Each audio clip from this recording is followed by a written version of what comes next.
welcome to Uptown Tonight. It is October 6th. I can't believe we're in October already, and it's been a great week for me. Oh, man, just the weather itself has been so nice, and I'm working on a golf course, so basically I'm just sitting out there all day. Barely any wind. It's like 70 degrees out. The skies are always clear. I mean, it's one of those just like those dream type things.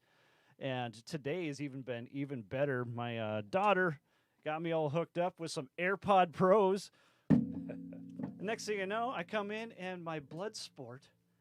If those haven't seen that, you need to see this. I know it's Jean-Claude Van Damme, but it is, I don't know. We watched this movie over and over and over and over and over again. That came in on Laserdisc. And my little lady has gotten an interview for a sports editor position at the Fargo Forum today, too. So I was like, what is going on? Everything's lining up. And we also have Don Newstead with us. I mean, this day cannot get any better than that, other than with Cito. But, and last weekend we got to play at the Poorhouse again. And it's been months since we've been there because they take the summers off. For that, and we got to play 2 days in a row. Cito wants to show that little video there. Oh, that's the backstage, and we got Brady. And then that's one of the nicest things about that place is they have that nice green room right in the back and that big old section where you just lounge. Oh, I love it. I love it. And the stage is huge. The sound is great. The lighting's always a little bit different. Hit the Falcon one there.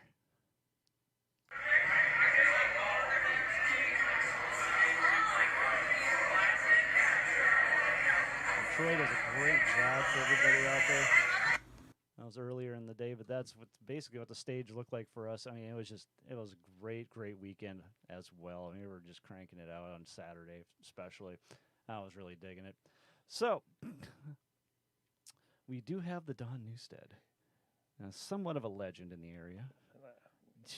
No,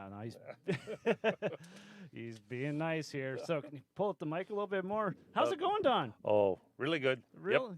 Yep. like the weather also. Oh, so it doesn't get any better than what's been going on. It's supposed to Yeah. last the rest of the week, and then next week should be a little bit cooler after this little rain we're supposed to get. But when people watch this 10 years from now, they're not going to care what they were talking about there. But Don, just tell us a little bit about yourself. Where'd you come from? Like, how'd you get started in all this? I know that's a big, broad thing I just told you there, but just start from the beginning.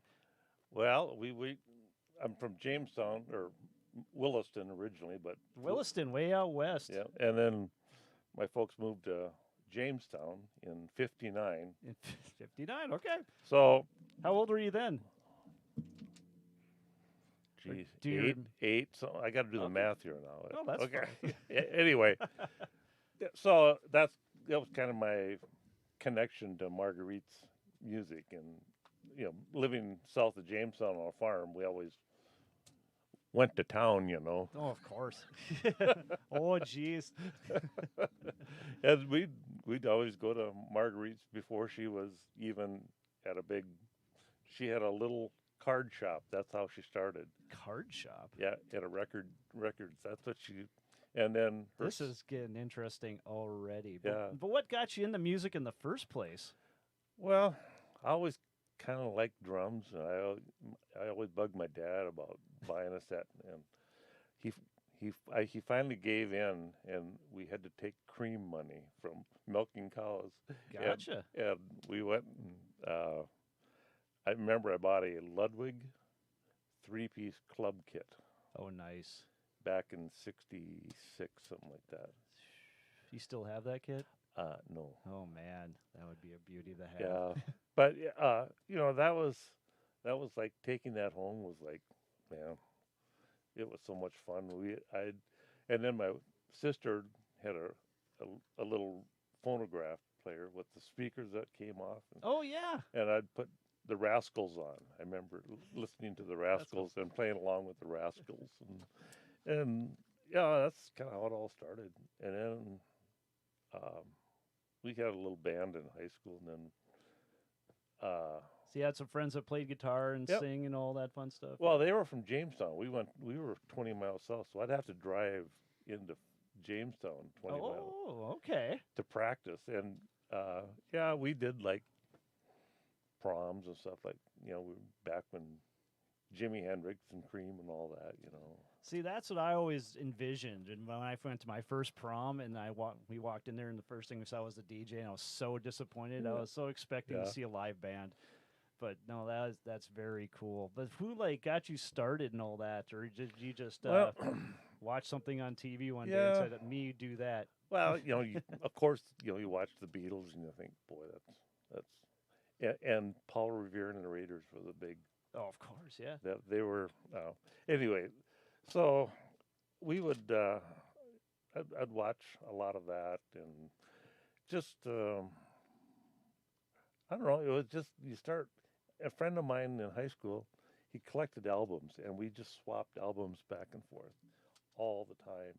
Very nice. And so that's kind of how I'd start listening to this stuff, and I think, and then my mom gave me lessons up at Jamestown College, drum lessons, and I was probably in 8th grade or something like that.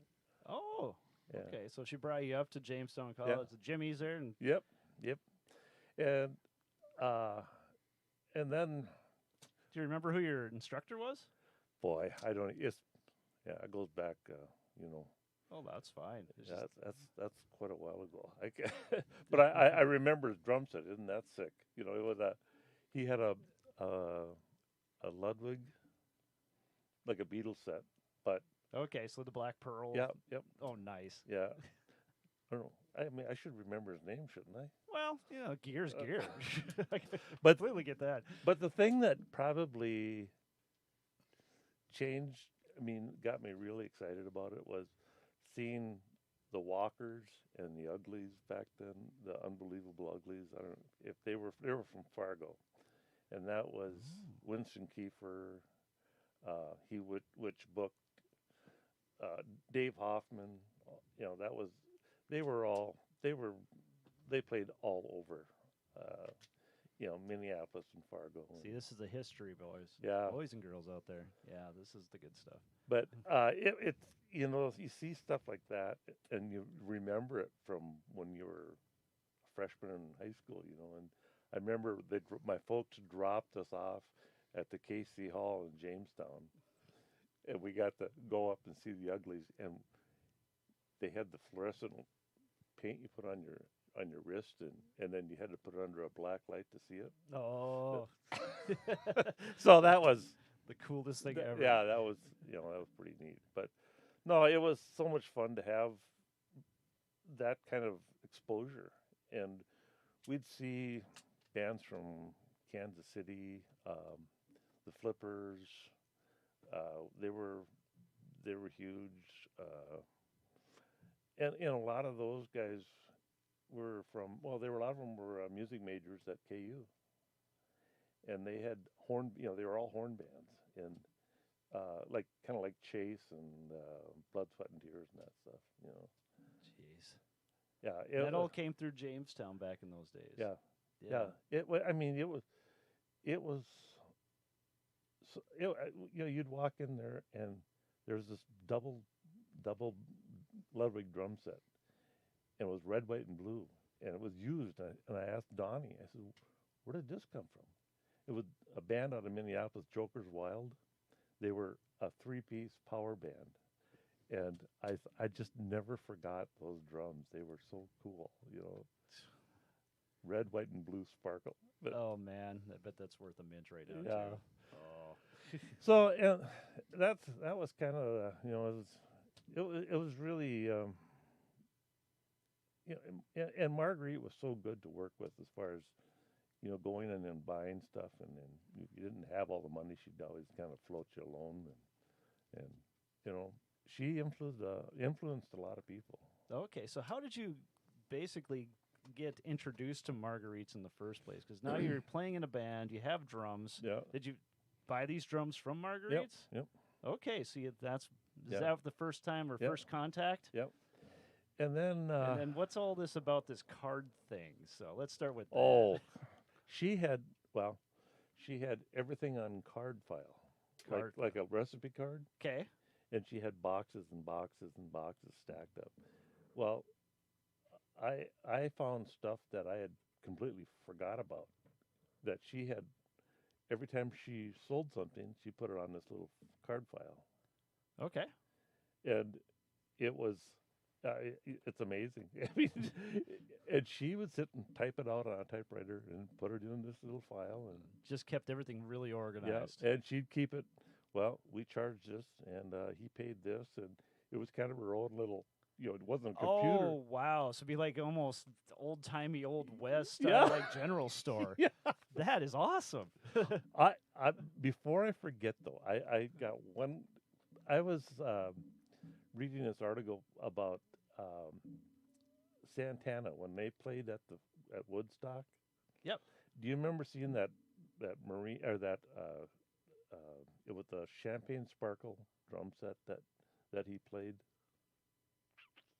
You got the movie right there, Yeah, so I probably should watch it. Anyway, I started reading a thing about him, and that drum set came from North Dakota, but we're trying to figure out where it came. It either came from like Guitar Center or Guitar City in Guitarland in Bismarck, or it came from Marguerites. Okay. Yeah, So I noticed around here is just like if you find those old Ludwig sparkles, it's always a champagne sparkle. You yep. barely find anything else. But I ran across this. I was reading this article about this guy, and he said, "Yeah, they were going from Portland to Chicago or someplace, and they stopped in a store in North Dakota and bought this." It's funny how everything's so tied together like this. Yeah. It's just it's cool. And that set now is sitting at the Latin Rock and Roll Hall of Fame down in Florida someplace. Oh, very good.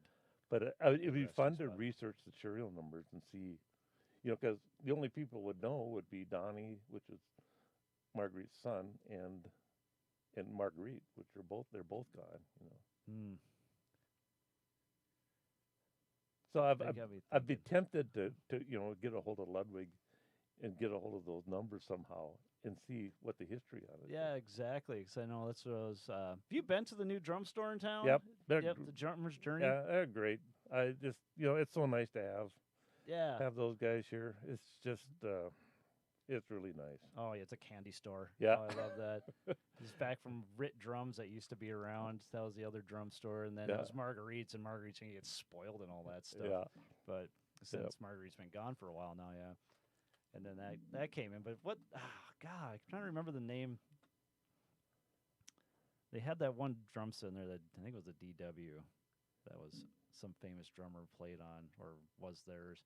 Because I asked them how they figured out how to get that, and they said that they just basically took the serial numbers off and they sent it to Pearl, Okay. and then Pearl authenticated what they were. Now, Okay. my big old 10-piece drum set, supposedly when I was buying it, the guy told me it was Phil Collins was the first person to order that one. Okay. But since he was endorsed by Gretsch, he had to get rid of it. Okay. And then it went to him, and he had somebody played in Denver for a while, and then they came to Fargo, and I don't know, I bought them in '94. So Well, we go to the a lot of the trade shows, in Chicago and L.A. and when you go to those trade shows, they'll sometimes at the end of the show they'll say, "Well, this is the set that we used on demo, and you can buy it as a dealer at this price." Yep. And that was kind of neat. You'd always you'd see Bernard Purdy walking around playing it, or whoever, and that name's been brought up so many times Yeah. the past month for me. It Really? blows my mind. I'm just like, why is everyone talking about Purdy? The Purdy Well, Shuffle. I think he's probably one of the most recorded drummers. I don't know. I'm talking about like recently.'t been talking. Oh, At okay. least in my circle. It's Okay, Like, yeah. Must have just found him or something. Yeah. But that working at Marguerite's was really a lot of fun. There was so much music going on. You probably heard it back in the 70s and 80s. There was a band and 4 or 5 bands a night you could go see.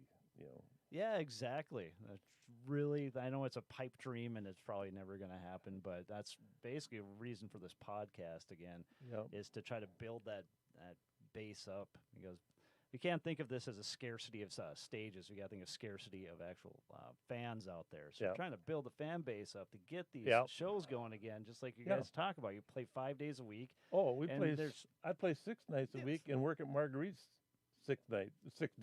So Yeah, so It's there like- you go. And then there was like 50 bands playing Yeah. every time. So and it was and God, you'd see these bands come through from Minneapolis and all over, and you thought, God, it was like downtown Fargo, especially. You could play. The Gaslight was a really big place. It was Cripple Creek, which was Take 5 or 5 Spot or whatever, and then there was Lamplight, Zodiac, right down the street here. That was in Brookdale Mall. Oh, really? Yeah, Okay. and there was a Lamplight. that. Yeah, and then oh God, and then plus all the motels had entertainment too in their lounges. And it was amazing.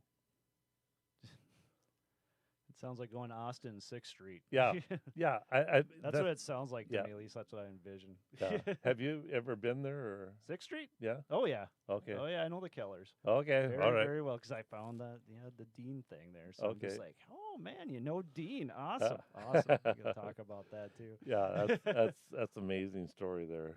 Yeah. Yeah, I grew up with Mike. He's actually like, I think he's just a couple months younger Yeah. than I am. I don't know. We grew up together, and then Corey was there too. And Yeah. well, I should say I grew up with Corey as well. And Yeah. Dean and those guys. And when I was going to school in Texas and I was having my financial issues, they offered me a room to stay with them in Austin. Really. And, That and sounds I like didn't him. take them up on it You know- because I'm going to go back and do That sounds like him. They're just exactly. They're the most wonderful people yeah, ever. yeah. That's way cool. I mean, I remember coming into Marguerites and they're taking lessons, and Dean was so involved with those kids, and I thought, man, Yes, he was. that's just really. It made me jealous because I really liked how like his dad was always trying to be involved with what they're doing. Then they moved Yep. down when Mike took off. Because Yeah. me and Mike went to MSUM together in '94, and basically by October of that year, Mike decided it's like, I'm gonna go play blues. I'm going to Austin. He got in this '65 Galaxy and just took off. Really. Yep. Oh, And they never came back. He that's still fun. has that car too. I talked to him a Oh, couple years really? ago. Yep. wow. He's got it in storage, but. Yeah. I don't. Most people don't know what we're talking about here. So let's get back to Marguerites. Here. Okay. So when did you start working there? See, I worked during college for, working there part time when I was going to NDSU, and then and that was like '79. Okay, was Marguerites then over by the Holiday Mall area? Yeah. Okay, so Yep. it was there already. Yeah, and we were down in the basement with Don Welk and That's where they had all the PA gear. Yeah, and that's what I do. I did a lot of the PA stuff and recording, and then Don Bankness. There were 4 Dons that worked there. There was 4 Dons. Don Mowry, Don Bankness, and Don. So, it's So what did they actually call you then? I was D3. You were D3. Yeah. There's the code word. Yeah, and when we sold something, we had to put our D3, D1, D2, and all Yep. that stuff. So I remember even buying stuff back in those days. Yeah, they still had the paper receipts. oh, and yeah. things. Yep. Yeah. So, no, so that was, and then we went through. I think I worked there for 15 years. 15. Yeah. That's quite a run. Yeah, but back then, like the music was so much. There was so much going on. I remember. I think we'd get like 3 semi-loads of PV every week. Serious? We would have stuff stacked. It was amazing how much stuff went through there. Wow. Like the XR 600s, the little powered mixtures, and the SP2s, and all those, and Renowns, and guitar amps, and all that stuff. I didn't know that much stuff went through there. Oh, I it- really had no idea. Believe me, we had to get it down to the basement. A lot of it. So You remember everything. yeah, yeah, and so and then working there, I remember we had a lot of DX7s. You remember they're the Yamaha keyboards. That's it. Okay. Yep. Anyway, for some reason, they were selling them on allotment, and we ended up with a whole bunch of them. And that was, because they were such hot keyboards. And I remember Bruce Springsteen's ordered like 7 of them. And we shipped them out to, I don't know where it was. And because they would go to Yamaha and they say, well, nobody's got that many. So, oh, wait, here's one over on the computer up in Moorhead. So, so that's how they found it. That was my question. Is like, how would they find you?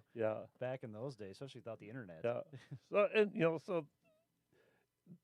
they had so much inventory that that it kind of got around that that was the place to go. And SPX 90s sound effects and stuff, we'd have them stacked as and we'd sell them like crazy. No, I just remember going in there and just the rows and rows of guitars. Yeah.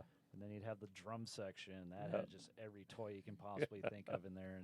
And then they had all the good stuff on the back wall. And then you go downstairs. And that was the scary part because you guys had all the expensive stuff. Well, I heard just recently that Don would be Marguerite's son. Okay.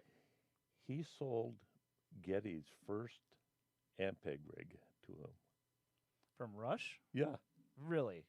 Because they were up in Canada, and they'd come through all the time. Oh, seriously? So Rush has been in that building? Oh, well, I've never, this goes way back. Okay. Back in Jamestown. I mean, it's when they were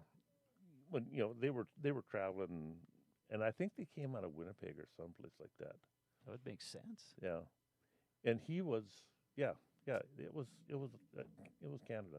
So, yeah. How many stores did Marguerites have altogether at one point? I thought they had 3. Yeah, well, they had a really small one. It's a card shop that they started out at, and they just outgrew that, and then they built another one in Jamestown. Okay.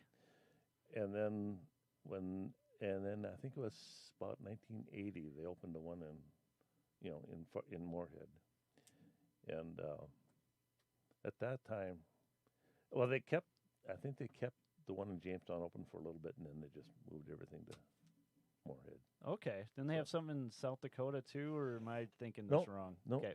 No. I'm thinking this wrong. Yeah, but I remember I helped move into the. Yeah, it was they operated out of a portable kind of trailer house for a while, like a work trailer. Make it work, yeah. So that was, and I started out doing reconing speakers. That was my job. Oh wow! I got questions for you afterwards. Okay. But then after a while I just started doing more sales and then after that I think and we what was kind of fun was the trade shows. So Marguerite had a plane that we would take with Bill Law and Kenny Reardon. Yep. And Wayne Lilleberg, he was the guitar tech. We'd go down to Chicago at Meg's Field. I remember it was right on the water by McCormick Inn. And if you didn't stop in time, you went right in Lake Michigan. Anyway, we got down there, and then we'd go to the trade show. And had a plane. So this, I'm envisioning some like little Cessna thing. Oh yeah, it was like it was I could probably 12 people in there or something like that. Oh my God. Marguerites had that? Well, or they rented? They did, they'd rented it. And just for you guys to go down to a trade show. Yeah. And we'd get down there and we'd spend the day. We get there we'd leave really early and we'd get there 10 o'clock in the morning and it would just nonstop all day because you had reps you had to go see and make sure that like JBL rep, the Ludwig rep or whatever, so you had schedules. And you weren't just sitting there looking at, watching guitar players and drummers it was a lot of work, but it was fun. Yeah. Well, the nightlife was fun then afterwards too. Yeah. Yeah. They had a lot of hospitality suites that we heard about. So yeah, okay. But no, Yamaha would bring in a lot of good, especially like Roland and Yamaha would both. They just bring in everybody. It was incredible. That would be good. Yes, I know Yamaha. At least when I was doing some drum stuff for them with the Sounds of Summer program, and then they'd always have. I'm trying to remember where it was at, but that was when Vicky was the rep for up here, Mm-hmm. and she would always try to get me down to this thing. It was like a week long. It's mainly for marching percussion. Okay. And then they'd show all the new toys that they would have and all that other. But it always ended up being a time when I was basically teaching up at the International Music Camp. Okay. So I never got a chance to go to that, and All now right. she's gone. And I met the new guy once in Yeah. Williston. Okay. Speak of the devil. But that hasn't come up since. But Well, I remember I just- we went to one a NAMM show in L.A. And they just introduced this new mixing console, and they rent a big motel and the whole works, and so we were sitting there, watching. Mr. was the band that played. oh my God, that is awesome. And, So take yeah. his broken wings. Yeah, I love it too. and Joni Mitchell, and then we walked outside, and I was standing around, and I said, and this other guy I was with, he says, I think that's Julian Lennon over there. And he goes, it is, So we went over, like idiots, we went over and say, hi, I'm from Fargo. I suppose this happens to you all the time. I said, it must bug you, huh? He goes, oh, I don't really mind. And that's all I remember. That's that's my brush with stardom. So That's beautiful. Great accent too. yeah, but you'd always see. I mean, I remember seeing like George Benson jamming with an accordion player, jazz accordion player, and just you'd see Les Paul and you'd see Chet Atkins walking around trying stuff out, and Wow. it was pretty interesting. I mean, I feel pretty fortunate to be exposed to all that. That would be.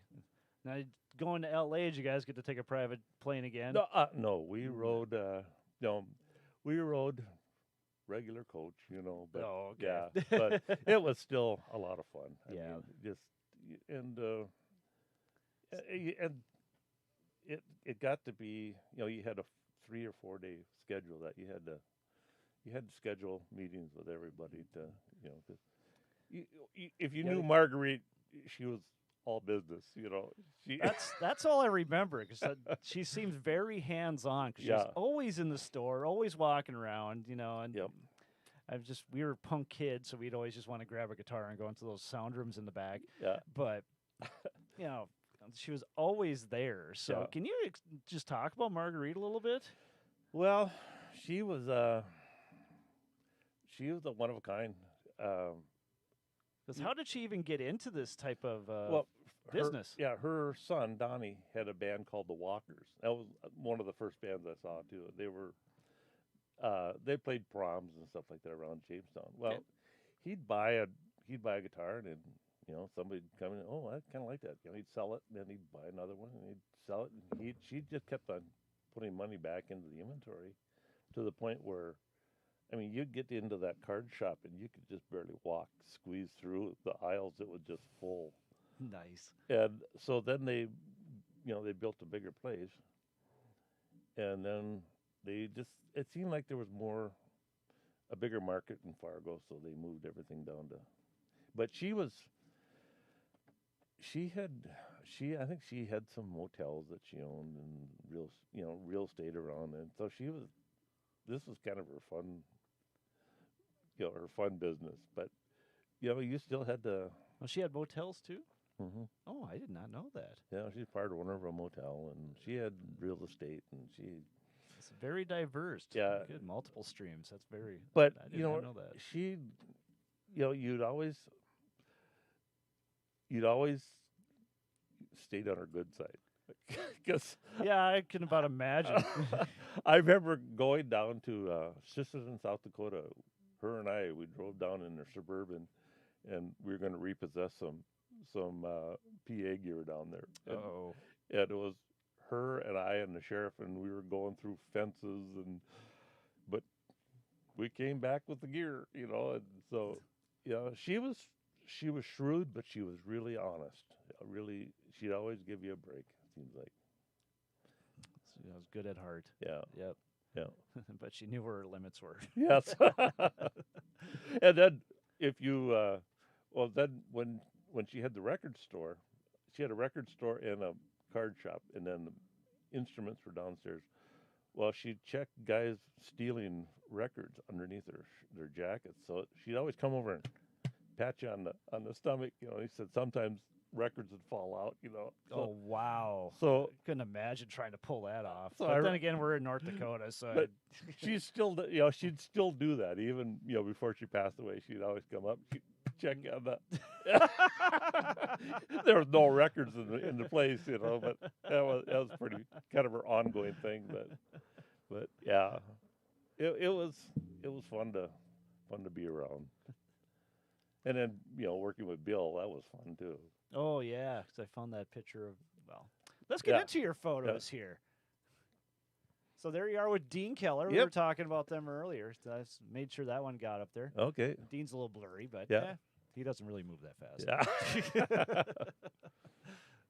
I think that was at Zorba's with, I had a band called Little Donnie and the Groove Tones, and that was the Kelstead brothers, Jerry and Jerry was back from New York, and Paul he played with Walter Trout, Hammond player. Very that was a lot of fun. And then we had Ryan Haug playing bass. He's and then Pat Molson played saxophone. That was Dan Wagner. He's a Elvis guy, and that's my brother on the right. See, I'm the good-looking one on the other side. Yeah, that's Dan Wagner, and I've known him for years, and he's a good guy. And where was this at? that was in Valley City at the Eagles, I think it was. He'd put these dinner shows on. Okay. Yeah. See, I've noticed when I was going through your photos, I'm like, man, you got a range. There's Yeah.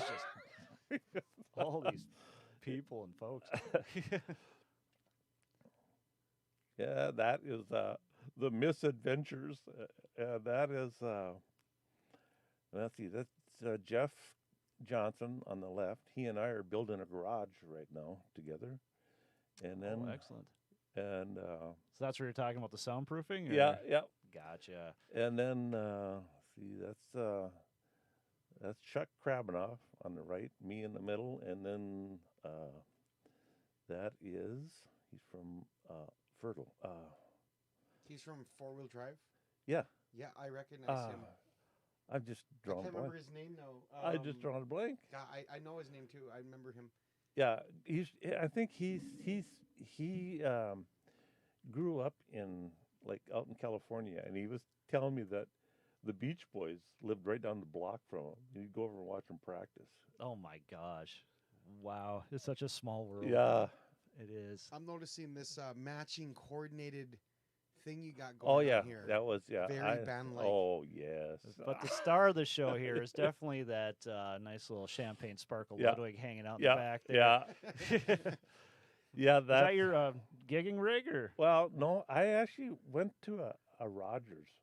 I found a big R. Rogers set that I just fell in love with. A big R. Rogers set even? Yeah. Oh, my first set was a script badge. Okay. That I traded traded those for are nice. $50. I traded it. Yeah. Oh, man. I still... it had the matching snare, too. What color was that now? The which? What color was that? It was just black. Oh, yeah, but those are so nice. Oh, They're so heavy. But all my friends had Yamahas and Pearls, and they look so pretty. Stupid. Yeah. Oh, well. You learn these things, Well, where is this at? That's at Longbridge. Oh, okay. Yeah, that's Longbridge. And then I'm assuming this is yours because Yeah. there's pictures with you in it, and then there's a bunch of stuff around it, and that is such a nice. I don't even know if I want to call it a rat rod, Yeah, but I yeah. really love that sweaty, rusty Yeah. look. That is, to me, Yep. that's like perfect. My son, he's in a wheelchair. He has spina bifida, and he's been into cars, and he kind of got me going on it myself. So, well, Nice. I think you know my son John, I believe, I believe so. at CCRI. I got to. He knows you very Yeah. well. But anyway, I'm sorry. we put a rack in the back. We put his wheelchair on the back of it, and then we go to car shows down at Minneapolis, and we have more fun with that thing. What year is that? The 1930, 1930. Okay.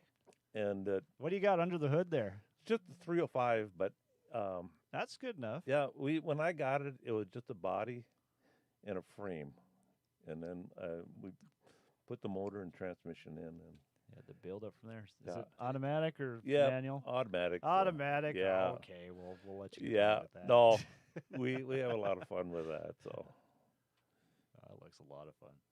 that is of all places,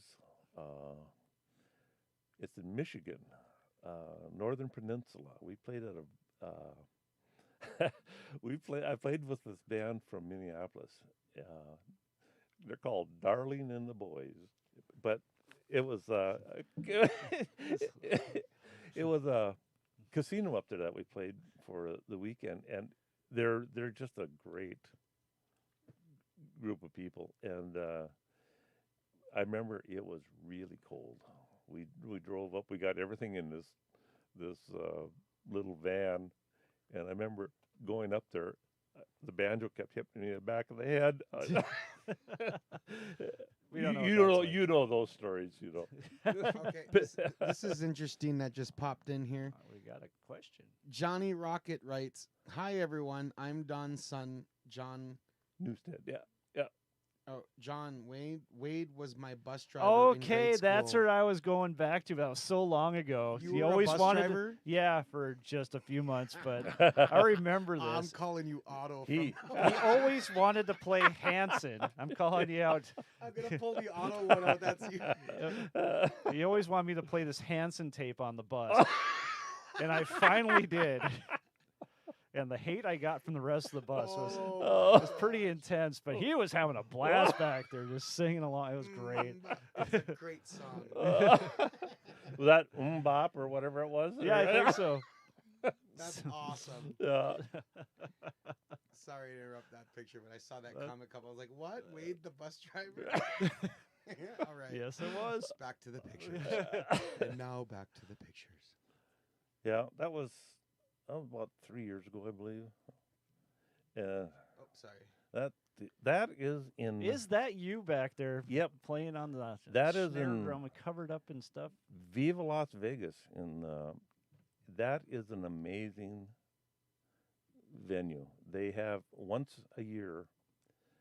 They have over 100 rockabilly bands from all over the world, and my son and I both have went there twice, and it is unbelievable. How did you get hooked up into all that? Besides the obvious. Well, and Ryan Sather, a guy I played with, Okay. yeah, he and I are kind of big rockabilly nuts, and I've heard about this thing, so we went to it. And the first one we went to, Stray Cats were the headliners, and Nice. and then they had Jerry Lee Lewis, and Arnoff was playing drums with them. Kenny? Kenny Ken Arnoff. Aronoff? Oh my God. But you would see these people from, like, there was a young couple from Europe. They're from London. They looked like Roy Rogers and Dale Evans. And they would play Western swing. That was amazing. I mean, it was basically flat out jazz, and they were incredible players. And you know, guys like, well, we saw Robert Gordon. His guitar player used to be with Jeff Beck. I mean, they're playing rockabilly. Yeah, it's crazy. You've lived such a rich life. My word. We're going to have to bring you back soon Yeah. just to get more out of you. But anyway, this is a band called Wild Oats. Now, when this originally got started, it was a joke. that we just. But this we got together and started playing wedding dances, and we played. Well, the guy on the left is Bob Bergman, and Mark Robinson is the guitar player. I just saw him today. He is he did a lot of work for Art Phillips in sound in what video arts. Oh yeah, Yeah. yeah. I actually recorded there that Okay. song you heard, and at the end, Okay. that's actually one of my bands from back in the day. That was Okay. that was a Well, recording. then Bill Law played bass in that. That is Brian Oshner. Right now, what is his first name? That's too many names I got to remember, man. So anyway, we were called Wild Oats, and that was probably the most fun I've ever had playing in music. We played one night. Bill Law was, I don't know, it was a wedding dance or something, and we got to laughing so hard we had to stop playing. We had to quit. I remember Bill Law just leaning against his bass rig and just weeping. Those are the nights. We thought we'd do the old Fargo Marathon, Okay, The yeah, show- you just the looked a little miserable in yeah, there, so I'm like, the oh, show must cool. go on, so we just, we played right out of the trailer, Oh yeah. Yeah. Respect. That was good. Yeah. It's like, what's going on? You're waiting for the rain? No, we're playing. Well, I think we propped up the drop down thing, so that was kind of our little walkout to what do they call it, the runway. Was this 2 years ago? Yeah, that was pretty funny. So that is Sherwin. That's who I'm playing with now, and he is 82 years old. Oh, this is the guy with the 2000 Yeah. catalog going Yeah. on, 2000 song catalog. He was good friends with Johnny Cash. He played on his program several times, My word. and he's a walking history book, basically. He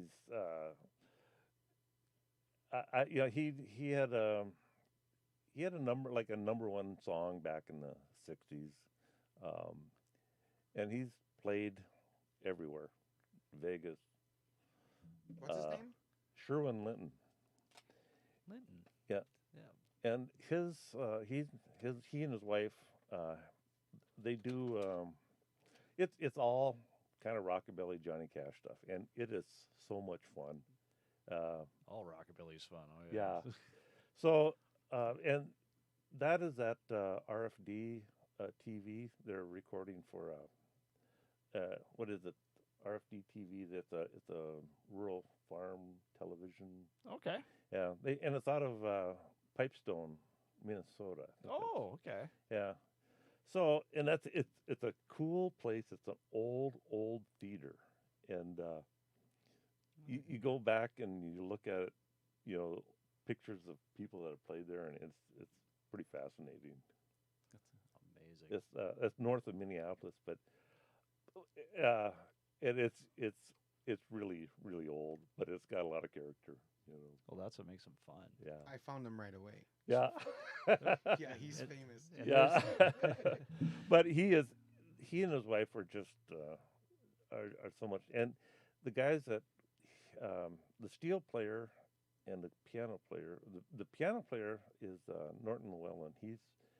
He was an engineer at Sound 80 in Minneapolis, and he's been around forever. And the steel guitar player plays with Daisy Dillman out of Minneapolis, and they've been around forever too.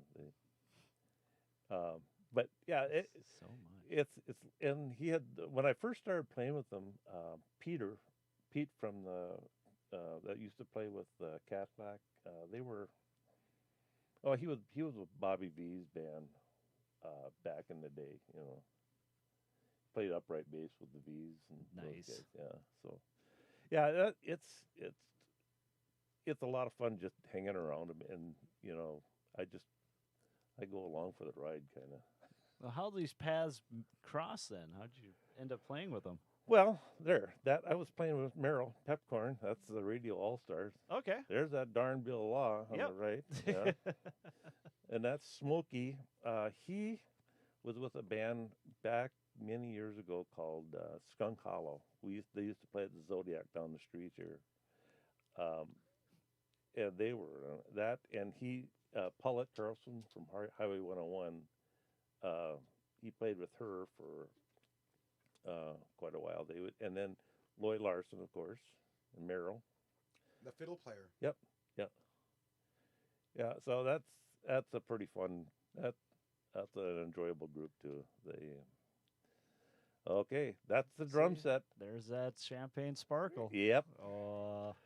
That's in Montpelier, North Dakota, and it's my folks had a little garage separate from the house, and that's where I'd sit and make all kinds of racket.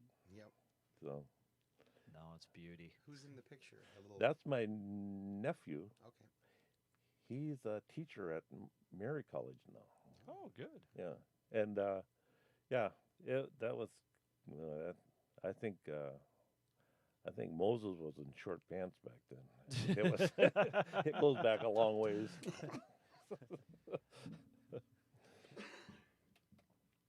Yeah, that's. It's the same group, Yep. except you can see everybody now. Yeah, and the thing about Sherwin is what I really like is we do the state fair in South Dakota, and he always brings in young entertainers, and get them exposed to playing in these venues. Gotcha. And well, over 62 years, he's had Cheryl Ladd play with in her band, and he's got a history that's amazing. Sounds that way. Yeah.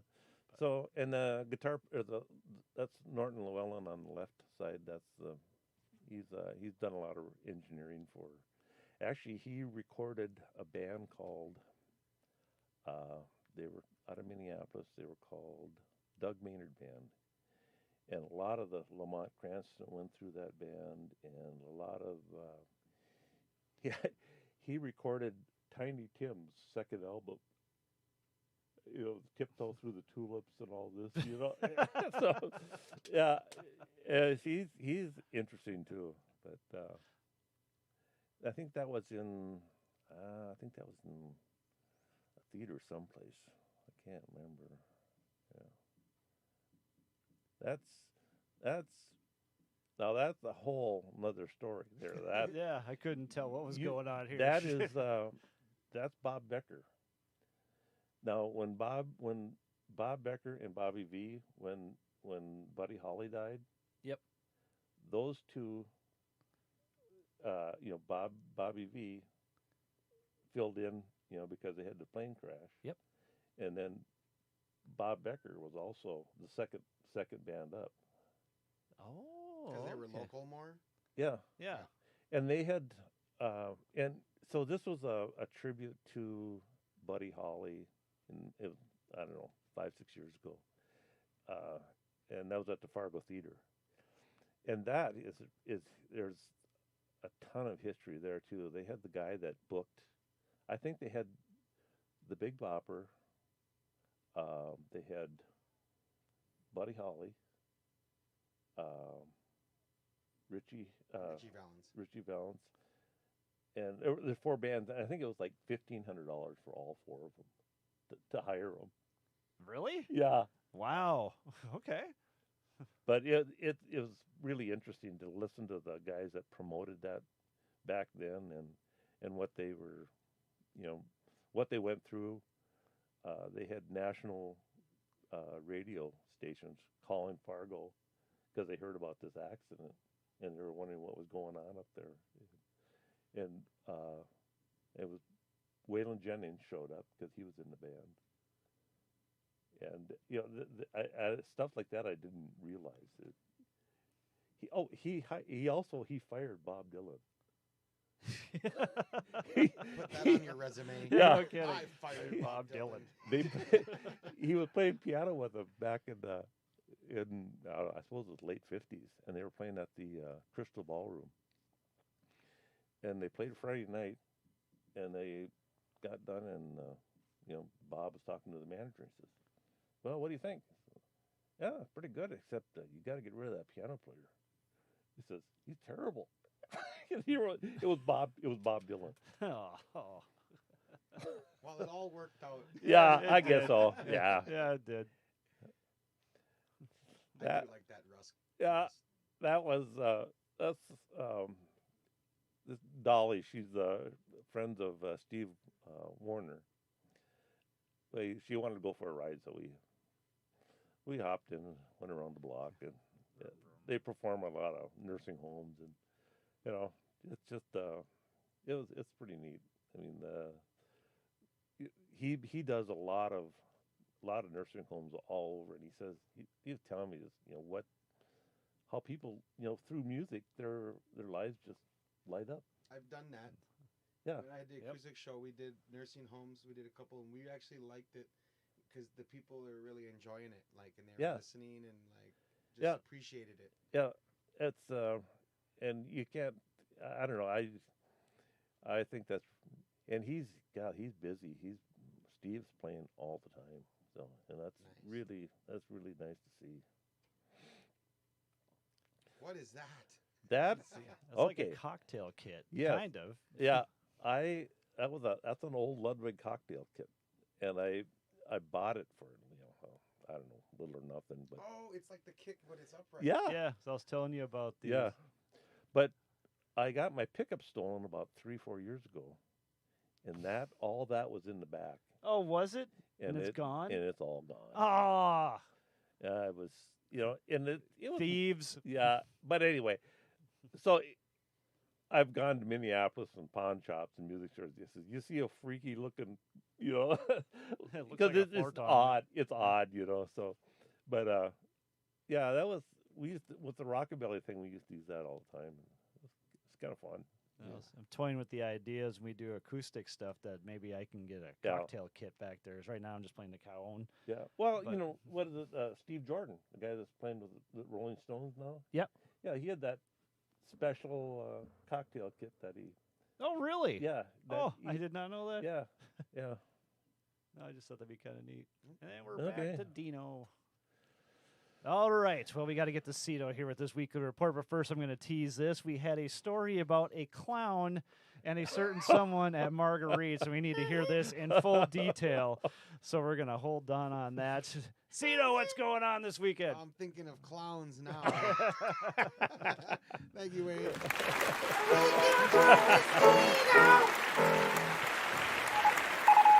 That's one good-looking guy there. It's that hat. Eye candy. Yeah.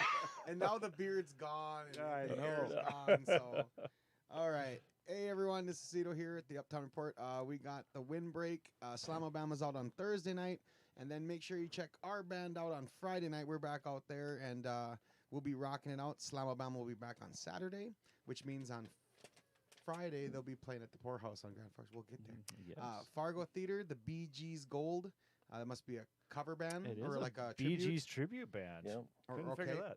And then you got the Steel Drivers on Saturday night. So not too familiar with both, but check it out if you're out in the area and you want to sit down in the Fargo Theater and have some good music. Gorgeous theater. TAC has Danny Duncan World Tour tonight, or happening today. I It's don't probably happening right Right- now. right now. Yeah, Okay. that looked like it was a religious type thing. So. Okay. And then the Poorhouse in Grand Forks, Slamobama's on Friday. And then Rhyme or Reason's out there on Saturday night. And then the Downtown Acoustic Corner on Thursday. We got October 7th. We got Lori Elaine at Chumley's. And Gina Powers and King Sage at the 701 on the roof. On the roof. And then Friday, October 8th, we got Terry E. Mackner on Ricky's. And then Smith and Lovin, our good friends, are going to be at Bar 9. Darren. Yep. And then Saturday, October 9th, we got Doug Thompson at the Flying Dollar, the Silver Dollar Flying Pig. I was going to try to say that fast. I messed that up. Jim White says Jim White is at the Silver Spike. And then the Mooncats Acoustics. That's a cool name, Mooncat Acoustics. At the R&R, Red River Valley. Red Market. River Market, yeah. Oh, Okay. Red River Market. There's just so much to write in there. The R&R Market. All right. And then we got the downtown Fargo VFW. We got Quick 56, another good friends of ours. Oh man, that we those just guys met. are fun. Yeah, that was Jeez, good. they're fun. So. That's my son-in-law. Oh, is it? Is it? Which Yeah. one? Oh my god. Joe. Yeah. What? Yeah. Joe with the beard? No, he's the bass player. Oh, okay. Yeah. Oh my. Yeah. Wow. Yeah. Okay. Okay. Anyways. Nice. Small Those guys world. are awesome. Yeah. Man, they're Music fun. is everywhere. The Quick 56 guys are going to be at the Fargo VFW. And they were talking about this show coming up too, right? Yep. And I think we promised we were going to go out there We'll get out there Saturday. Saturday. Oh, actually- Yes. So we might get out there Quick Dang. 56. We have an official Saturday off, so we're doing that. Murphy's Pub has Kissing Company on Friday night, and then the Fargo Brewing Company has Bad Hats on Friday night, and Yes. then Tailgaters has the FM Boogie Nights rocking, doing their boogie thing on Friday night, and then Fort Knox. Fort Knox. Nope. Fort Knox, yep. I'm gonna I hold think you to it's that. going to be a new I venue. didn't misread that one. Fort Knox has Chiz on Friday night, and then Dirty Little Secret. Is that Matt Ockery? That is Mad They're Ockery. playing an outdoor out in the cold Yeah, and we're booked out there now too. at Fort Knox? Yeah. Oh, I did not know that. That was came in Oh. like a week ago. Nice. All right. I need to get on that. Downtown Dempsey's, we got the open mic with Gina Powers Thursday night. Get out there and bring your guitar or bring your ukulele or bring your what's that drum set Oh, called? cocktails. Bring your cocktail drum set. Get out there and just show them what you got. The Righteous Songs. That's a big. I call that the downtown super group. They'll be out there on Friday night doing their thing, playing the Righteous Songs. And then the Aquarium Fish Tank Rap Battles 3 is happening on Thursday night.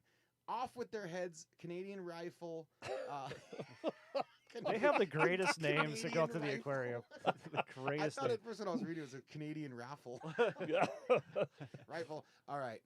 That's happening Saturday. In the Cellar, that's got the comedy going on tonight. That's the open mic night. So if you think you're funny, like me, then maybe you go out there and try to throw a bone out. Mike Rowland, Devon Bland. It's on Friday. Is that band or bland? Bland. Bland. Were you We'll in go a with hurry bland. today? Okay, Yeah. it's the Mike Rowland, Devon Bland, Friday 8th, and then the Delta Urban 42 has Kathy Brecky and the 42nd Street Jazz Band on Thursday. So make sure you guys get out. That must be their regular. Yep. That's Yep. their place, man. That's their so house if you gig. need jazz, go out there on Thursday night. So, and then the out of town at the O in Minot, we have the Late Night. Those are good friends of ours too. Friday, Saturday, they'll be out there. The Laughing Sun Brewery, our favorite place in the Bismarck Mandan area. Truth. We have Cam and Liv out there Thursday night and Lost Horses Friday. The Overeducated on Saturday, the 9th. And then the Sandbar 2 in Detroit Lakes has Tripwire on Friday night. And then the Corner Bar in Jamestown, Jacked Up, is out there on Saturday night. So, Yeah, we have Lars from Tripwire is going to be in next week. So. yes, that's our guest next week. So make sure you make plans. If you're going to do pot roast, put it in early. And then make sure you check in for the show, okay? And that's it for the Downtown Uptown Acoustic Report with Cito. So back to you, Wade and Don. Excellent. Thanks, Cito. That took it out of me. Okay, and also remember that all dates and times and venues are subject to change at any given moment, so please contact your favorite venues and or whatever before you venture out looking for these shows. Okay, so Don, we got clowns, we have people, and we have stuff. What's going on over here? What is this? Well, remember Kenny Reardon? Kenny Reardon. Yep. Yeah, he was. And I always thought he kind of looked like a spooky guy from the 70s. Yeah. So if you see this, Kenny, Yeah. sorry, that's kind of how I saw you. Well, he had this phobia about clowns. A phobia about clowns. Yeah, when I was working at Marguerites. I thought that was like a new thing that came I- out. Well, he kept on telling me. He says, "Well, when you're little, here they come up from behind you and they catch you off guard, and you got this big nose and white face looking at you." And he said it would just, It's just creepy. yeah, it scarred I him for agree. life. There's just something freaky about clowns. So John Zeipen, the guy the other drum salesman at Marguerites, he and we hired a clown to come in, and we snuck him in the back So door. you hired a clown, Yeah. so you Oh, could yeah. hire clowns in Fargo. Yeah, I guess. Well, I guess. clowns are us. There's I the don't. telegrams. Yeah, you found know? this guy. Yeah. Anyway, he comes in. Okay, the full face paint and Yeah. everything. Oh yeah. Yeah. So Oh my gosh. and here's Kenny up on the by the counter, and he comes walking in the back, and he sees them. He runs across the parking lot, across the street, and at that time there were some apartment buildings across the street. He was standing in the lawn in the apartment building. He said and he wouldn't come back until God. Oh my God. It's the real thing. Yeah. Wow. Thought he'd start throwing something at Yeah, her. no, just yeah, bolted. Yeah, so that was pretty. One of those memories that you don't forget at Marguerites. Oh man, think about Imaginex. That's literally like the old Marguerites. Well, the newer Marguerites building's like 2 blocks from here, but the other one I used to just bike to, and that's maybe 4 blocks from here. But so did you live in this area all the time? I grew up in this house. Oh, okay, all right, okay, yeah. So this room has lots of wow. Lots of memories in And I it. used to live in those apartments right across from Marguerites that you were talking about. Yeah. I thought it was the So maybe you coolest. saw Kenny. Yeah, well, yeah, I know. I remember you too. I was really young back in those days, but Okay. I used to live right across the street there, and I moved, and I was like, man, I live right across the street from Marguerites. Yeah. This is the best. Yeah. No, I look back at all the musicians that when a few years ago, 33 years ago, when my son was born, was spina bifida. Okay. He's in a wheelchair.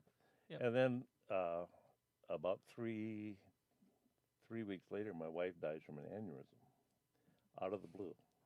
Sorry to hear that. Anyway, needless to say, it was a tough time in my life, and I'll never forget Johnny Home, Bobby V, a band called Mike and the Monsters. I remember Mike and the Monsters. Yeah. Flashback. There was Salt Creek back then.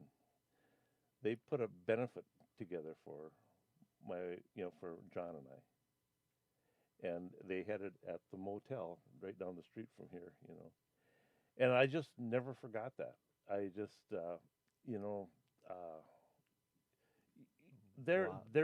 that's community right Yeah, there. That's how this needs to be. We're fortunate to be living in this area, because I was at a trade show in Los Angeles when I found out about my wife. Oh man! So they were trying to figure out how to get us back. Well, Don Welk at that time, I was working with him. We flew. Well, the social worker was trying to get us back to Fargo, but they were going to get an F4 because they couldn't get any flights. Wow! But they found a flight. We went all night, and we flew all night, and we landed in Minneapolis. And the Life Flight plane was sitting on the runway waiting for us to go back because my wife was still on life support. And you see a side of this community that is it's unbelievable. That is. And the Christian community also. I mean, they came out of the woodwork. So you see the reasons why you affiliate with musicians, why you affiliate with church people. There is a huge. I could go on, and people just. One day I was sitting taking care of John. Semi backs up, dumps all the Similac I'd ever need. Ever. Puts it in my garage. Oh my. So that's huge. We are we're pretty. This is a pretty amazing area that we live in. That is awesome. That's exactly we need to go out on. So don't want to change the subject too much here, but do you want to see a little bit of juvenile destruction? Oh, yeah. Okay, let's do it. Off the roof.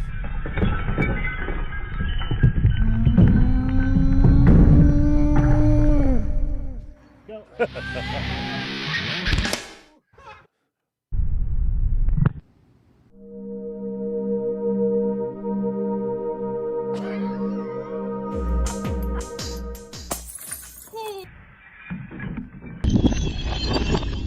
Really just flew apart.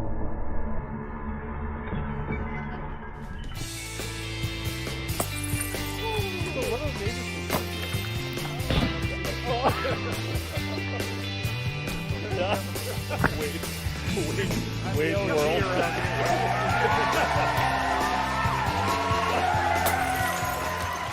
No, that thing made a pop. That was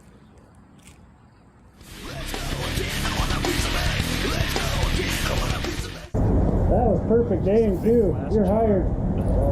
I really flew apart. yeah, that was loud. That was great. Well, Don, it was great talking with you today. Wow, thanks for having me. Oh man, we got to have you back just to get some more of these margaritas Well. things and whatever else. It seems like you played with a billion people, and we barely scratched the surface on that. Well, like Sherwin Linton always said, he's in 12 Hall of Fame, but he's still not famous. I know. That's the first thing that came up. Is it Hall of Fame? It's so much fun. Since I retired, it's been so much fun to play. It's I don't care what kind of music is. It's fun. Exactly. So, yeah, I have no words for that. Just I have to thank Cito for just keeping us out and playing all the time and everything else too. So I like to that's do that. fun. Like Yeah, my go out little and see these guys. Thank you, Wade. Hello. Thank you. There's some good fellers there. Yeah, he's the reason why I got blood sport. So. Oh, okay. All right. So you got anything coming up? No, we're gonna do a thing at the Terry Redlin Art Center down in Watertown. Oh, nice. Yeah, I just drove by there. Yeah, some Sherman's doing some Christmas stuff, and Okay. yeah, it's kind of fun. That's yeah. the guy who paints the suns, right? Like where it's dark. Yes. Yeah, it's a free. That whole thing is free, but he passed away from a few years ago, but yeah, it's an amazing place. Okay, what was that? When's that? It's Terry Redlin Art Center Yeah. in Watertown. Oh, okay. And you guys Yeah. doing that. But yeah, and this guy, we had to store some of our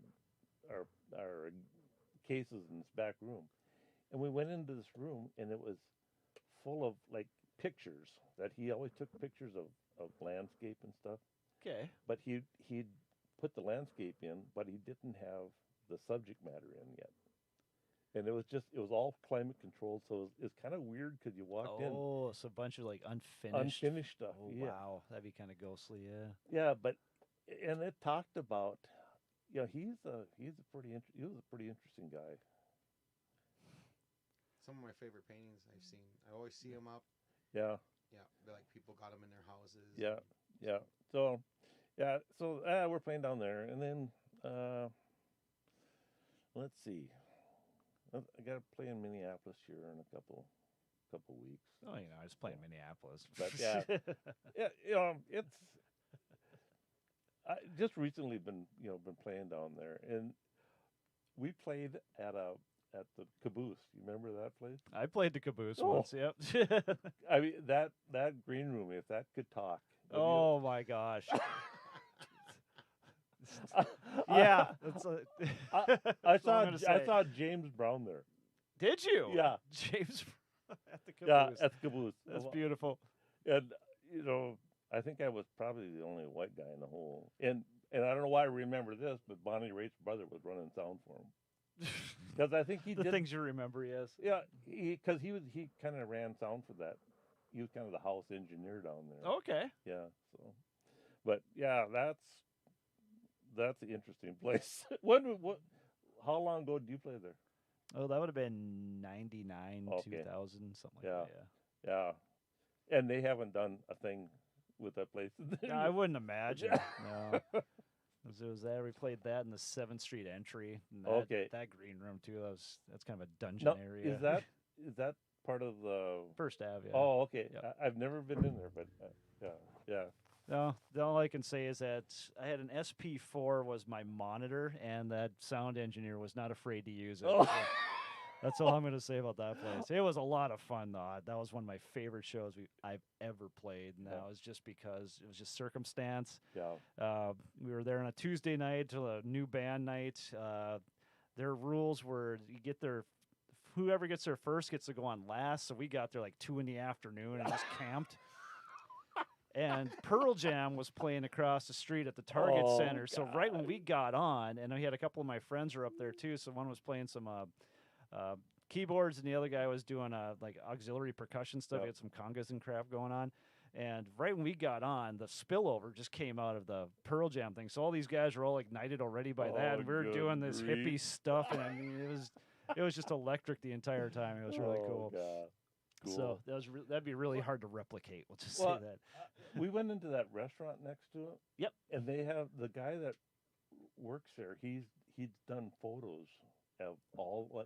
He's worked there forever. And I said, well, what's the weirdest thing you've ever seen there? He goes, probably the weirdest thing that he'd ever experienced at First Avenue is it Danzig?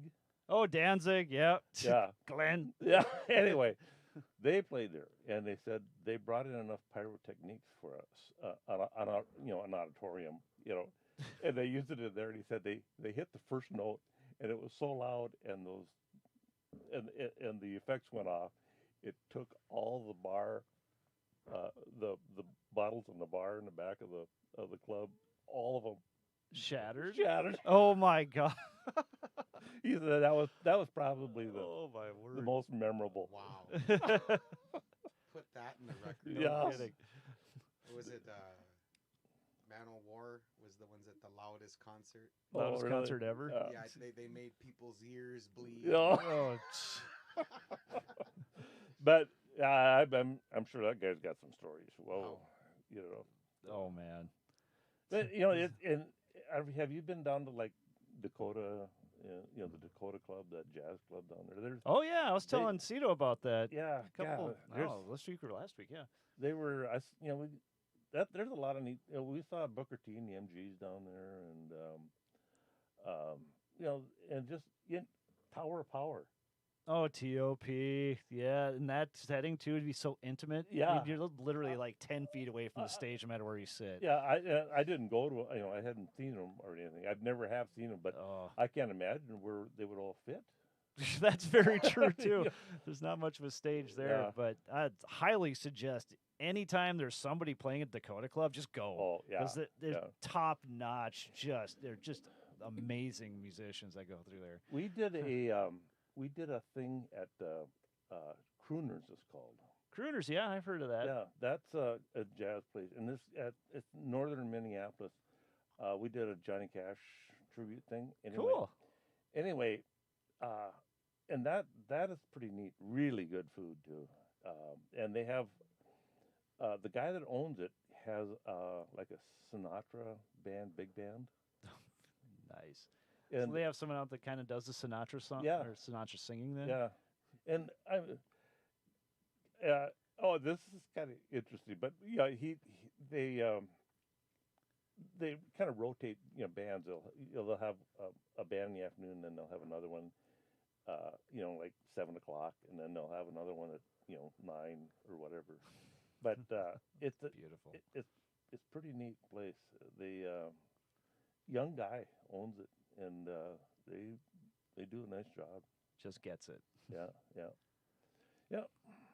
That's awesome. Well, Don, I know we could probably talk for another hour and a half Yeah, on all well. this stuff, but yeah, I don't know. I kind of, it's we're up against the clock. okay. That's fine. Yep, and make sure you hit that subscribe button, like, share, comment. That can help us out on this end. So, your band is in trouble if your drummer has more charisma. That's why my band's doing just fine. So, until next time.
just a little baby turtle.